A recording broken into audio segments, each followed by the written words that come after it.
electricity usage. And between 5 and 6 p.m. today, if you might have been taking part, you perhaps did reduce your demand. For example, I don't know, you might not have done your washing or your dishwasher, whatever.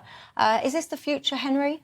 I hope it's only a transitional part of the future. It does make sense if you're moving towards a grid that's based on less reliable forms of energy than say, coal or nuclear, that you try and manage demand. But ultimately, I think we all want to live in a society where there's abundant energy and you can afford to put your lights on or your heating whenever you like.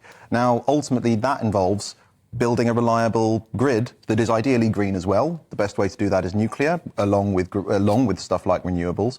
Unfortunately, we haven't built that infrastructure, and so therefore, as we push towards net zero and we end up relying on the renewables sector, stuff like this will become necessary for demand management. So focus on supply, not necessarily just on demand like this. Where do you sit, John?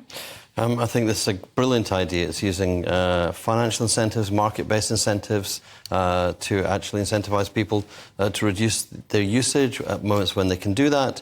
I think it's imaginative, and I think there's going to be a point where we have to choose between building the maximum capacity that's required to be fixed in the UK to generate power to meet the maximum potential demands, or to find a way of reducing demand like this. There's another way of reducing demand, which would be to insulate, to retrofit the insulation on lots of our homes, which are drafty.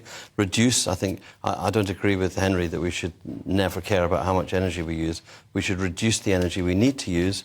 We shouldn't build a fleet of power stations, which are huge fixed costs, if we can replace one large nuclear or one large fossil fuel or one large power station. If we can reduce it by getting people, 1 million people over the last 2 days, could be 2 million the next time they do this. I think it's smart to do this, because if we build too many power stations, everybody pays. This way, a small number of people actually get a financial reward. Do you think this whole kind of cost of living situation has made people be more sensible with their usage? Even perhaps someone that's, I don't know, you might have a bit of spare cash at the end of the month. Do you think it's made people go, well, actually, I don't need that light on, or I don't need to do a half-full washing load, I can do a full one, or do you think we're just getting more sensible, which can only be a good thing? I mean, yeah, ultimately, whenever times are tight, you think more carefully about your money, and that's a very sensible way to proceed. And I'm not saying that that's a bad thing, and I don't think this is a bad policy.